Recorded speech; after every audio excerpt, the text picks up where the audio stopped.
안녕하십니까. 말씀 육신 TV입니다. 고 집사님의 묵상 노트를 보고 1편을 만들고 그 손님이 가셔서 이제 시간이 조금 여유가 좀 있긴 해서 이어서 영상을 또 만들었습니다. 지금 이 부분에 대해서는 아까 1편에서 좀 대충 얘기했고요. 저도 한번 다시 들어봤는데 뭐 항상 제가 뱉은 말에 대해서 더 설명해야 될 부분이 많이 있지만 뭐 그러면 끝이 없는 얘기라 1편의 얘기는 그대로 넘어가고요. 결국 이제 이분이 이제 이거를 먼저 보내고 그 다음이 요 부분이에요. 요 부분. 자, 마태복음 15장 21절로 가보겠습니다. 21절. 자, 여기 보시면 이 부분이죠. 27절을 포인트로 일단 잡으셨네요. 27절 볼게요. 자, 여자여 가로되 주여 올소이다마는 개들도 제 주인의 상에서 떨어지는 부스러기를 먹나이다 하니. 자, 제 주인의 상에서 떨어지는 먹나이다 하니. 이거 성경 얘기해 주는 게 참 좋을 것 같은데 참 성경 본문을 얘기하는 게 더 편할 것 같은데, 그래도 뭐 이번에 그 묵상 노트를 보고 얘기하는 거니까요. 한번 볼게요. 여기 보면 그 딸이 나으니라. 포인트가요, 제 주인의 상, 떨어지는 부스러기. 힌트를 두면요, 한 몸, 한 떡, 한 영, 이런 표현이 있습니다. 예를 들면요, 여기서 찾아보겠습니다. 여기서 한 몸 떡 이렇게 한번 찾아보면요, 자, 고린도전서에 있네요. 한 떡에, 자, 한 떡이니, 자, 여기 보시면, 자, 떡이 하나요. 한 떡, 한 영, 이 성경 구절은 아닌데, 이것도 또 찾아볼게요. 근데 이런 표현이 있네요. 여기, 자, 우리가 축복하는 바 축복의 자는 그리스도의 피에 참여함이 아니며, 우리가 떼는 떡은 그리스도의 몸에 참여함이 아니냐. 이게 그 고린도전서니까 예수님이 부활하시고 아버지께로 간 이후에 사도 바울이 고린도 교회에 전하는 편지 내용인데요. 이거는 예수님이 살았을 당시에 최후의 만찬, 우리가 말하는 만찬이잖아요. 그 만찬을 얘기하는 거하고 상황이 같습니다. 그죠? 그래서 내 살과 피를 먹어라, 이런 얘기를 했잖아요. 그래서 여기 보면 떡이 하나요, 많은 무리가 한 몸이니 이는 우리가 한 떡에 참여함이라. 그러니까 말씀이 하나 된 상태에서 나오는, 이렇게 나눠주는 이 조각이 있고요. 가룟 유다가 조각을 갖고 나갔다. 이거는 뭐냐면 이렇게 한 몸이 되지 않은 상태, 그 조각을 갖고 나갔다는 겁니다. 똑같은 조각이란 표현이지만 한 몸이 된 상태에서 공급받는 조각이 있고 아직 하나가 되지 못한 조각들이 있는 거예요. 이걸 창세기로 얘기하면 천하의 물이 한 곳으로 모인다 그러잖아요. 물들이 한 곳으로 모인다. 이게 한 떡, 한 몸, 그리스도 말씀 육신된 그 한 몸이 된 것에서 나온 거, 그 상황을 얘기해 주는 겁니다. 이게 물들이겠죠. 떡이니까 이건 조각이고요. 이 조각들이 물들이고요. 이 물들이 한 몸 대신, 그 말씀 육신 대신 그분에게 모였을 때 내가 가지고 있던 것이 조각이었네, 하나가 되지 못한 말씀이었네. 그게 마른 땅입니다. 이거를 자각하게 되면 이거를 회개라고 하고요. 이렇게 자각된 마른 땅이 되었을 때 하나님이 이제 땅이라고 불러서 이 땅에 말씀의 씨가 뿌려지는 겁니다. 창세기 얘기는 이 땅이 형성되는 과정을 얘기한다. 천하의 물이, 하늘 아래의 물이 한 곳으로 모여서 그거를 받아라 그러고, 그리고 그렇게 했을 때 묻이 드러나고 마른 땅, 내가 진리가 없음, 영이 없는 가난한 상태가 되었다는 사실을 자각했을 때 이거를 하나님이 그러면 그걸 땅이라고 불러주면서 상태가 되었으니 이 땅에 내가 하늘의 밀아래 예수 그리스도를 보낸다. 네, 이런 표현을 얘기하는 겁니다. 이 부분을 다시 한번 반복해서 들어보시면 뭔가 느낌이 올 거라고 생각된 것입니다. 다시 여기로 가셔서고요.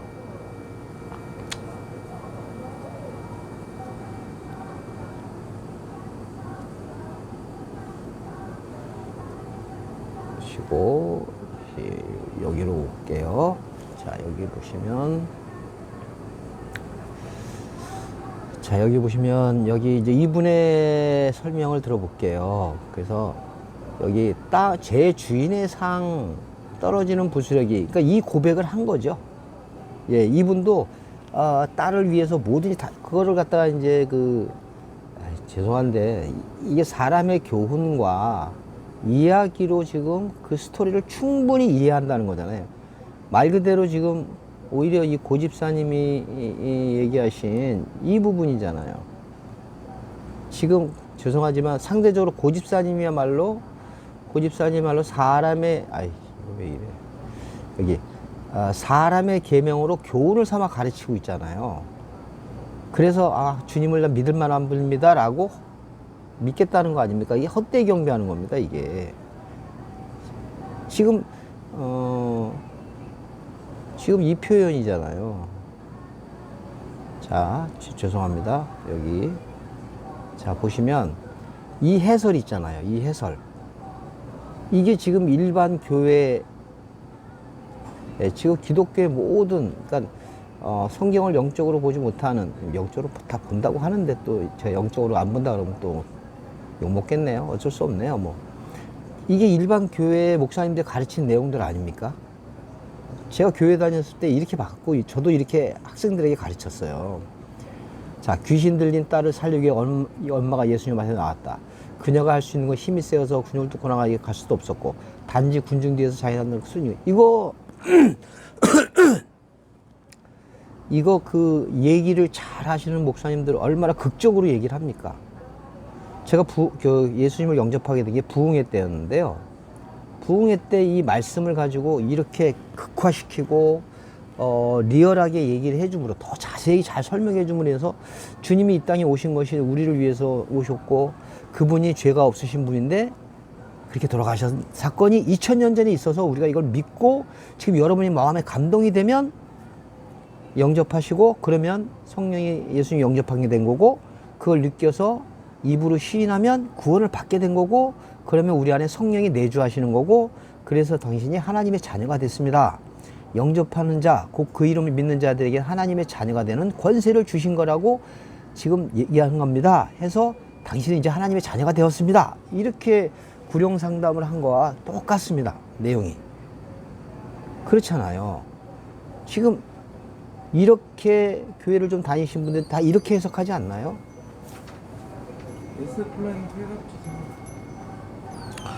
네, 손님이 잠깐 왔었습니다. 정말 이거 부정하지, 제가 이거 지금 집사님 마음을 너무 잘 압니다. 여기에다가 제가 강조하고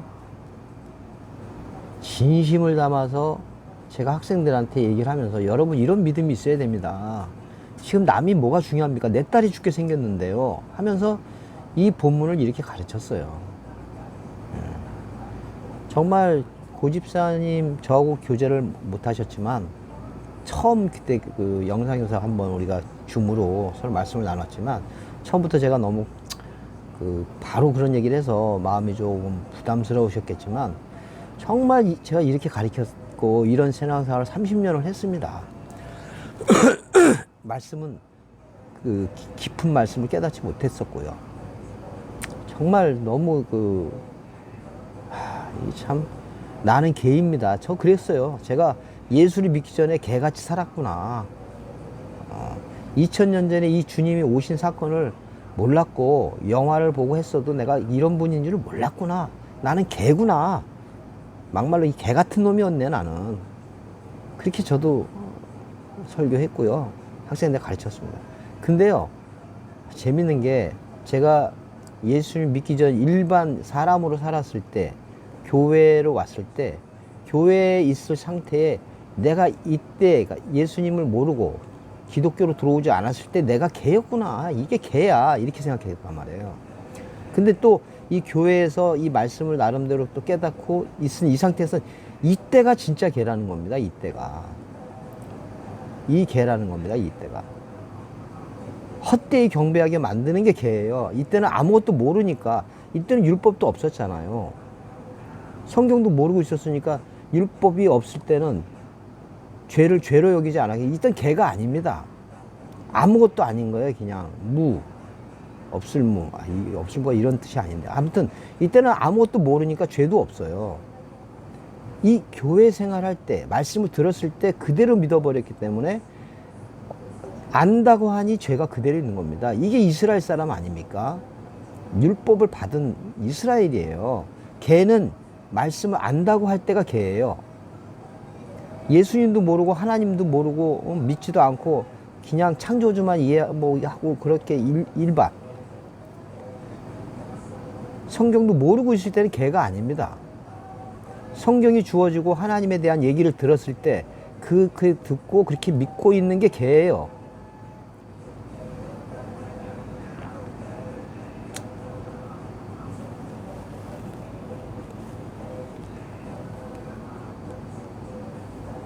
너무 결론이 빨리 끝나버렸네요.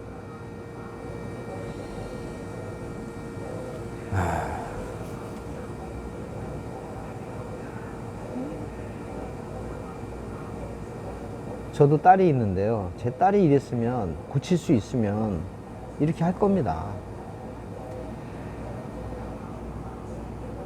집사님의 이 글은 너무 잘 쓰셨어요. 아주 리얼입니다, 리얼. 진짜예요. 저도 제 딸이 아프면 이렇게 죽을 힘을 다해서 하죠. 이 설교가 바로 사람의 교훈과 그렇게 가르치는 겁니다. 하나님의 말씀을, 수준을 이 세상 살아가는 교훈으로 가르치는 겁니다. 그래서 하나님을 기복의 대상으로 가르치는 거예요. 오히려 이 종교 이전에는 그냥 일반 잡신이잖아요. 그냥 막연한 신이 아이고 하나님, 아이고 신이시여 뭐 이럴 때는 아예 모르는 거니까요.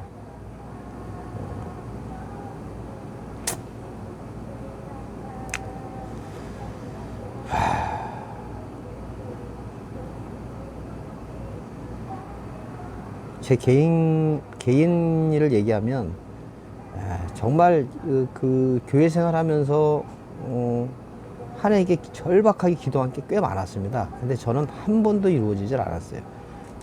이렇게 얘기하면 또 거봐라 말씀을 그렇게. 근데 그때는 정말 그렇게 믿었다니까요. 근데 이루어지질 않았어요. 지금의 내가 이렇게 된 걸 보니 쌤통이다. 너 그렇게 될 줄 알았다. 그런 마음가짐이었으니까 하나님이 안 이루어진 거지. 이렇게 얘기하실지 모르는데요. 제가 이렇게 될 줄 그 당시에 알겠습니까?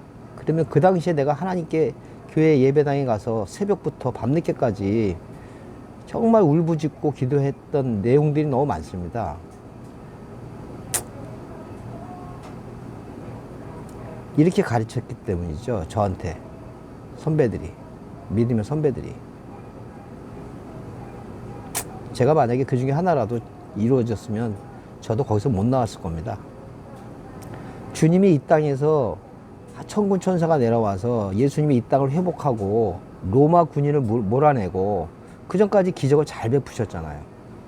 그리고 마지막까지 이 이스라엘 그 백성들 로마 군인들을 싹 몰아냈으면 완벽하죠. 근데 주님은 십자가에 그냥 돌아가셨어요. 그리고 부활하신 것도 소문만 났고 70명에게 나타나셨고 뭐 많은 사람들에게 나타났다. 그러니까 하나님 예수님을 아는 사람들, 기다리는 사람들에게 나타났다는 거, 그 일부에게만 보여주고 가신 거잖아요. 다른 사람들은 부활한 예수 그리스도를 못 봤잖아요. 정말 이렇게만 돼서 됐다면 정말 저는 이쪽으로 넘어오지 못했을 겁니다. 절박하게 기도할 때마다 하나님이 그때 이루어 주셨으면요, 저는 말씀을 그런 식으로만 알고 살았을 겁니다. 이 말씀 안에 또 다른 세계가 있다는 것을 모르고 살았을 거라는 거죠.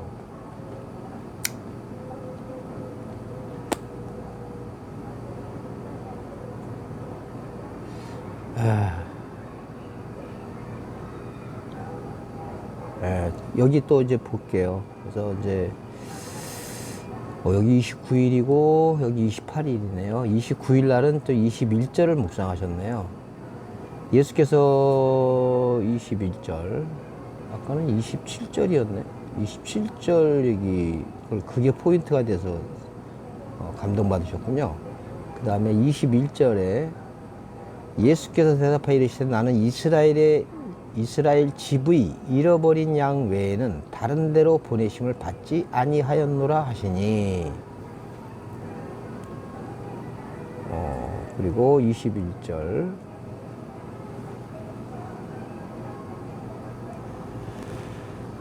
저는 이 고집사님의 마음을 정말 200% 이해합니다.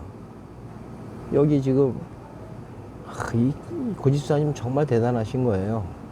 왜냐하면 사도 바울이 율법에 철저했기 때문에 결국 예수를 따르는 자들을 잡아 죽이는 게 유대교의 하나님을 반대하는 거기 때문에 그냥 뒀다가는 안 되겠다 해서 율법의 끝을 달린 겁니다.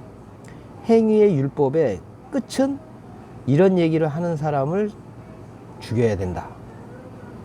그래야 유대교의 하나님, 아브라함의 하나님, 이삭의 하나님, 야곱의 하나님이신 그분이 유일하신 하나님이라는 것을 우리가 증명해야 된다. 이렇게 하는 것이 하나님의 뜻이다. 여호와 하나님의 뜻이다 라고 생각했던 것 같죠. 지금 이렇게 보는 게 그거하고 똑같습니다. 저도 이렇게 봤어요. 전 상황을 다 이해하잖아요. 그죠?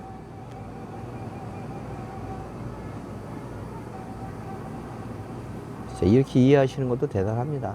이제 어떻게 보면 여기서 이제 넘어가야 되는, 홍해를 넘고 나중에 요단을 넘어서 가야 되는 과정이 남아 계신데요. 드러내게 하심으로 침묵하셨다. 예수님 말씀으로 그들의 위선을 드러내게 하심으로 침묵시키셨다. 얘네들이 침묵했나요? 끝까지 예수님 죽을 때까지 따라다니면서 자신들이 할 말이 없으니까 그때 침묵했지만 할 말이 없었죠. 왜냐하면 그렇게 해석도 못했고요. 속은 화가 나지만 논리로는 예수님의 말씀에 대해서 부정할 수 없어서 양심이 찔렸기 때문에 그런 거죠. 드러내서 그들이 깨달았기 때문에 침묵한 게 아니고요. 반론을 할 수 없어서 답답해서 한 거죠. 그리고 그들이 또 반론도 많이 했잖아요. 모세는 그렇게 했는데 왜 너는 그렇게 했냐? 뭐 이렇게 얘기하고, 왜 하나님이 안식일을 지키라는데 왜 안 지키냐? 안식일에 일하지 말라는데 왜 안 했냐? 이런 그런 건 했죠. 그러나 해석에 대해서는 그들이 감히 놀랐죠. 그래서 많은 사람들이 따라다닌 거 아닙니까? 성령이 임하지 않았는데도 그 해석이나 그 표현을 가지고 많은 사람이 놀랐다는 거죠. 결국 성령이 오지 않으면 다 도망가니까요. 예수님을 버리고.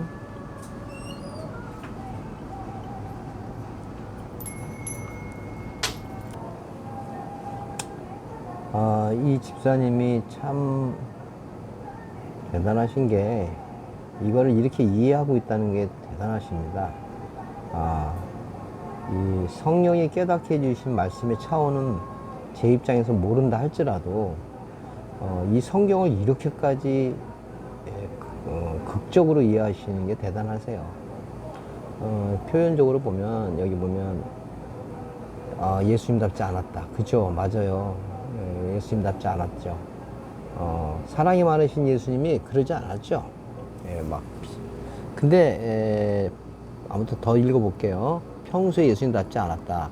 예수님께서는 제자들의 교훈을 주고 싶으셨다. 당연합니다. 제자들이 여인의 문제를 가지고 예수님께 나오게 하셨다. 뒤에 문장을 보니 이제 이렇게 이해가 가는 거죠. 제자들은 그녀의 처지가 딱한 것도 있었겠지만 여기 보면 나를 불쌍히 여기서 내 흉하게 들렸나이다. 이 한 말씀도 대답하지 아니하시고 이 상황에 대해서 지금 이렇게 이해하고 계신 거죠. 크게 소리 지르는 문제를 해결하고 싶은 마음이 더 컸다.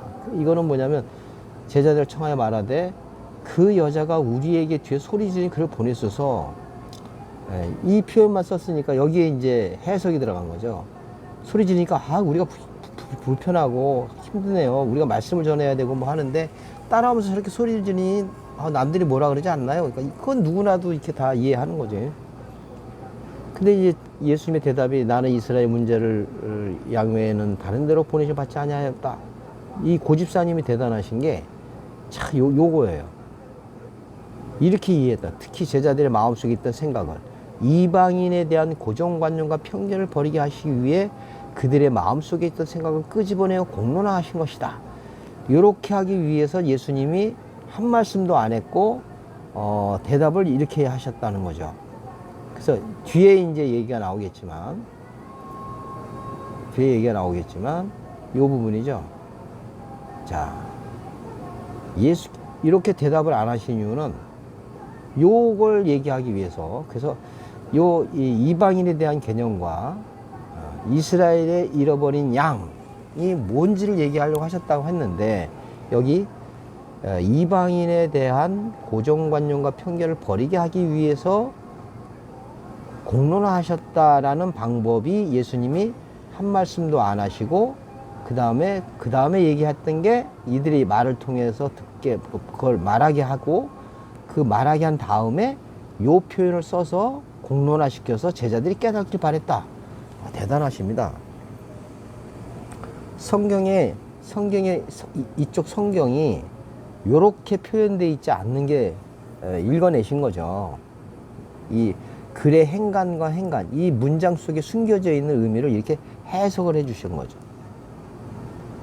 죄송하지만 이게 사람의 교훈과 그걸 가르치는 거죠. 세상의 드라마들이 그런 거 아닙니까?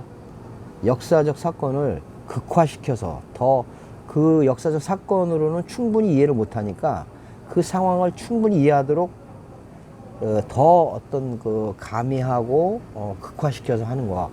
뭐 그게 세상에서 보는 방법 아닙니까? 성경에서 성경으로 가서 성경이 말하는 본질, 보이는 이 사건을 통해서 왜 이 여자를 만났고, 왜 가나안 여자라고 표현하고, 왜 헬라인이고 수로보니게 여인이라고 표현하는지에 대한 것은 성경에서 답을 찾아야지 상황으로 이해해버리면 결국 이 세상에서 살아내는 하늘의 백성으로 살아가는 것이 아니라 땅에 속한 자로 살아가는 방편으로 가르치는 거잖아요. 이 땅이 영원할 거라고 생각하고 이 땅이 영원해야 되니까 하나님의 나라가 또 이 땅에 와서 또 보이는 땅처럼 살아야 되고 거기서 또 복받고 거기서 살아야 된다는 그 개념 때문에 그런 겁니다. 보이지 않는 무의식이 작용하는 거죠. 지금 제가 말한 한 2, 3분의 내용은 이해하기가 좀 어려우실 거예요. 저는 성령이 오셔서 말씀이 깨달아져야 이해할 수 있는 부분이라고 생각합니다. 그래서 지적적으로 하지 않으시고 스스로 깨닫는 방법으로 말씀하신다.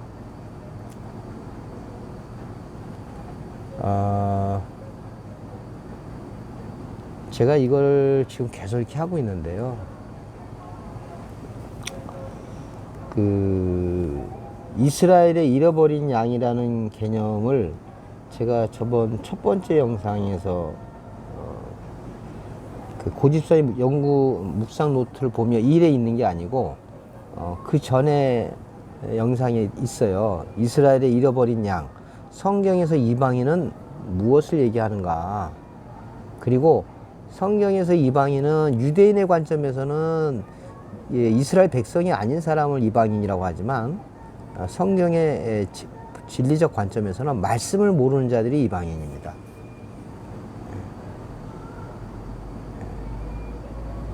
아예 율법도 주어지지 않은 사람은 이방인이라고 할 수 없어요. 왜냐하면 율법을 모르니까.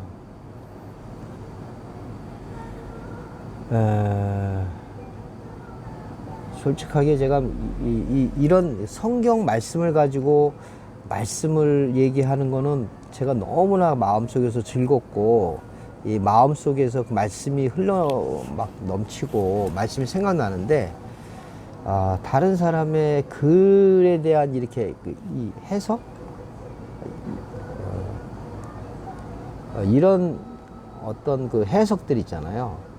특히나 이제 이거를 드라마의 어떤 역사적 사건을 가지고 드라마를 만들어서 영화를 더 그 사건의 의미를 드러내려고 만든 어떤 영화나 드라마 같은 이런 얘기, 이런 식의 해석을 하고 이런 설교를 하는 목사님의 얘기를 분석하는 거는 죄송한 얘기인데 정말 쓸데없는 시간입니다.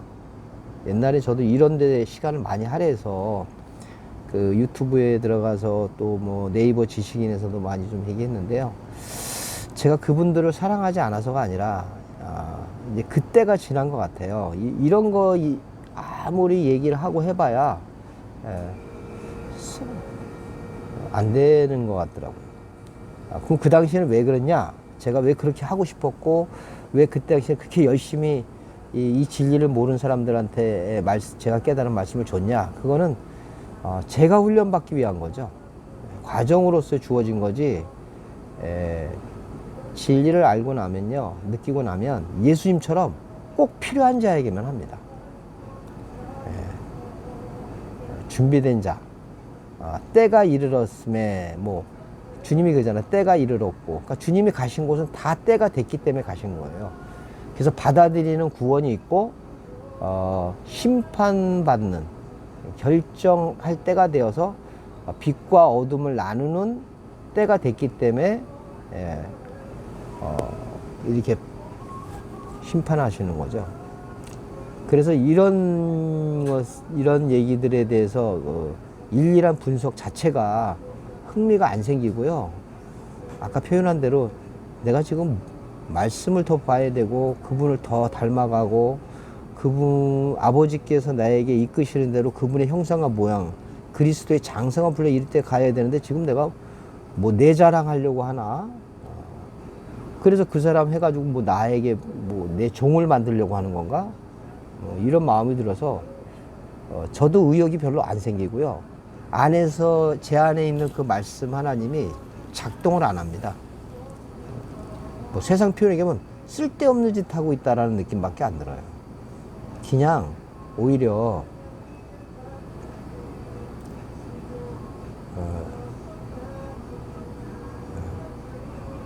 이 말씀이 무슨 뜻인가?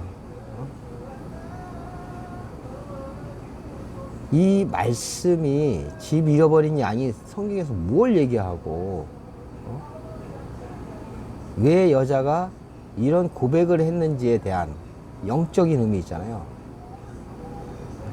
자녀들의 떡을 취하여 개들에도 마땅치 아니하다. 이런 표현을 왜 쓰셨는지. 자, 그리고 이 여자가 말한 것이, 이럼에도 자기 딸을 고치기 위해서 절박했다. 딸을 사랑하는 마음이다.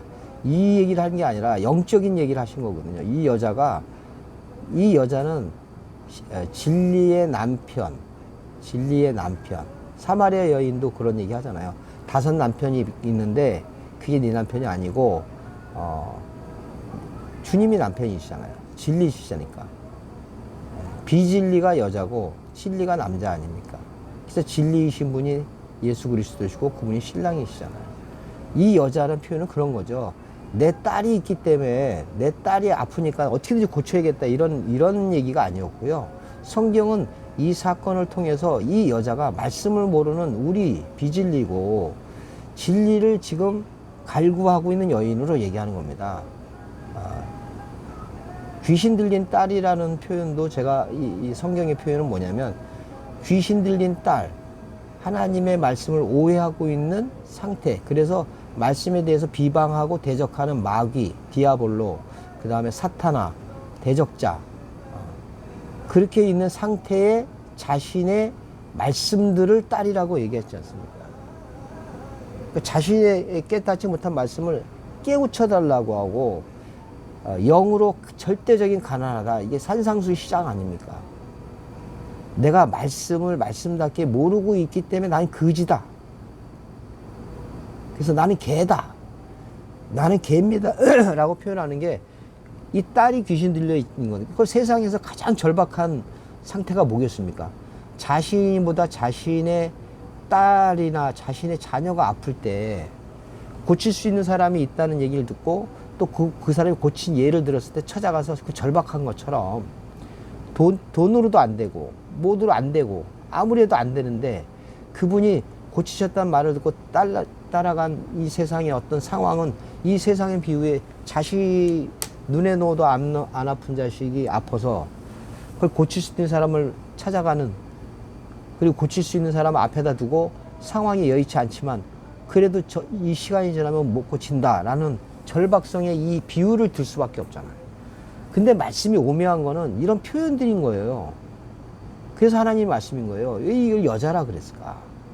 남자가 아니고, 어떤 남자가 자기가 사랑하는 딸, 이게 아니고, 그리고 어떤 남자의 종, 하인, 이런 표현들을 쓰시냐 이 말이죠. 여러 상황도 많잖아요. 세상적으로 보면. 이게 다 성경의 영적인 얘기를 하기 위해서 실제로 있었던 그 사람들의 그 예를 통해서 확실하게 그거를 얘기해 주려고 하는 절박성을 얘기해 주는 거잖아요.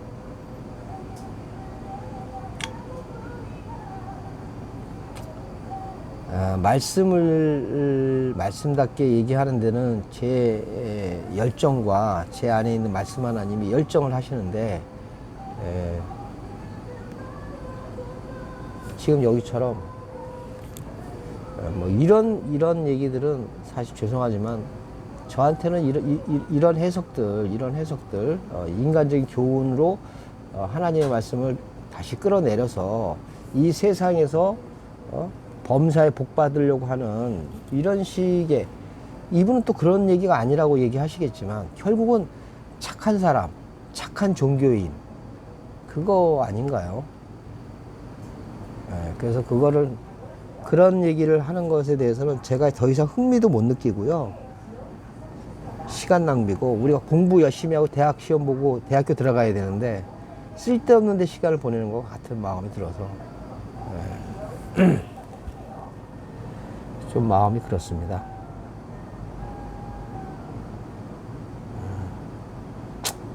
그래서 이분의 결론이, 이런 말씀을 다 영적으로 보시려고 했는데 결론은 이거잖아요.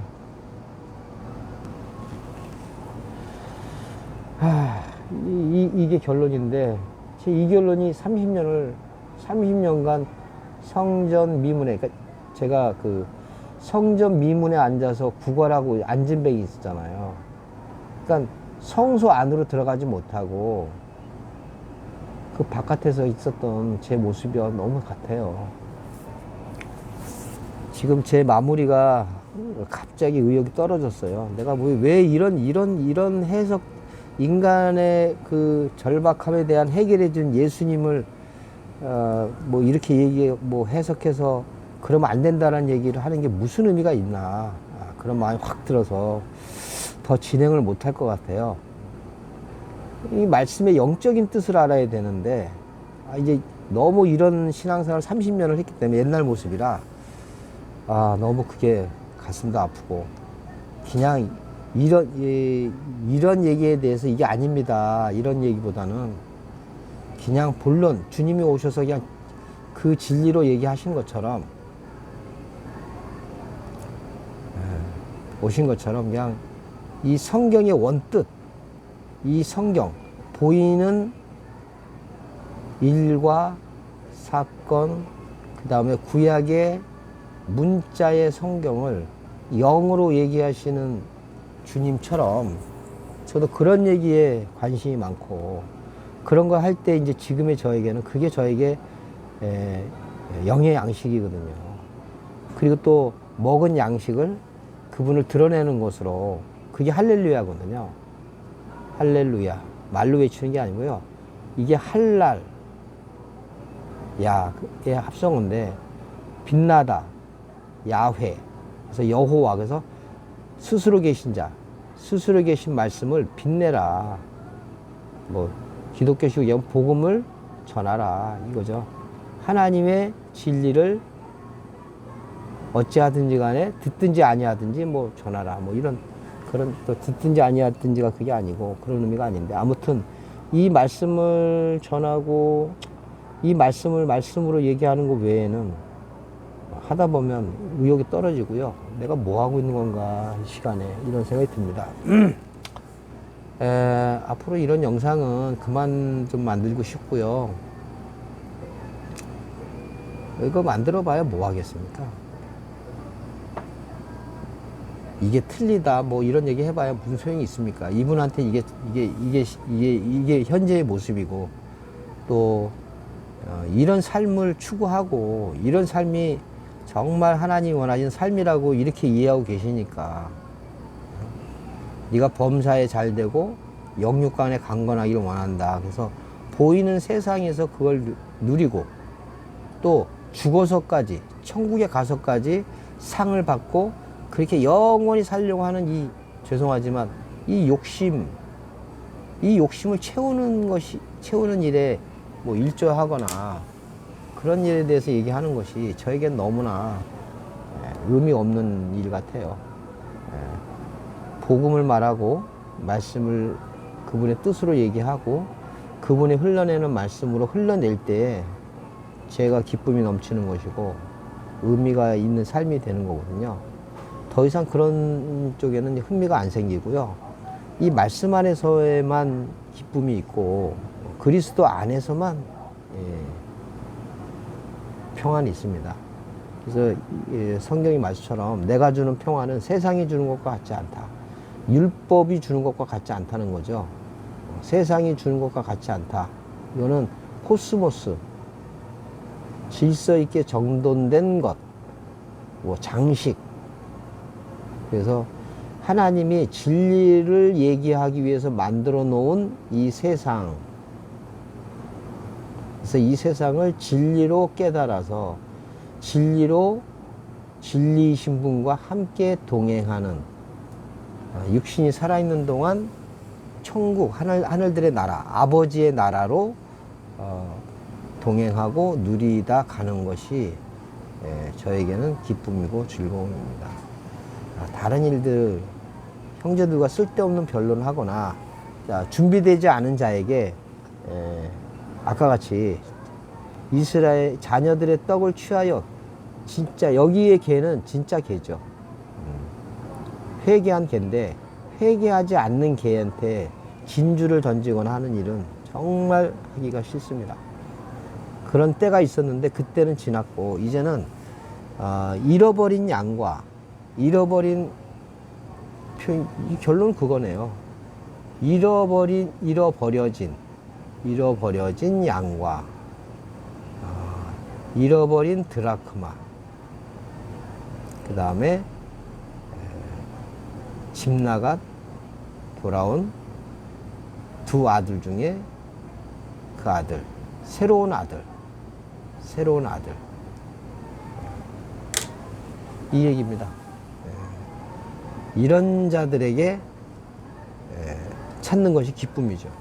결국 제가 오늘 영상을 뭐 3개 정도가 지금 이 고집사님과 관련해서 3개를 만들었고 3개를 만들기 위해서 정말 평소에 안 보던, 옛날에 보고 안 보던 옛날 일을 추억하면서 보던 그걸 한 이유가 제가 잃어버려진 양을 찾는 거였고요.